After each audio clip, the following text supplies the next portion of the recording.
Hello friends, આજે આપણે બનાવવાના છે પનીર લવાબદાર। તો સૌ પ્રથમ તેલમાં જીરું અને થોડા ખડા મસાલા એડ કરી દઈશું। એ પછી આપણે ડુંગળી, કાજુ અને ટમેટાં એડ કરી દઈશું। પછી કોથમીર, મીઠું, હળદર નાખીને થોડું પકવવાનું છે। પાણી નાખીને થોડું વધારે આપણે પકવી લઈશું।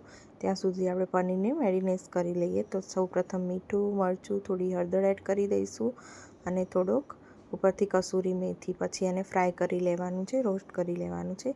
એ પછી આપણે જીરાનો વઘાર કરી અંદર ઝીણી સમારેલી ડુંગળી, આદુ મરચાં લસણની પેસ્ટ અને સ્પાઇસી મસાલા એડ કરી દેવાના છે। લીલી મરચી, ટમેટું નાખીને થોડું પકવીને પેસ્ટ આપણે એડ કરી દઈશું।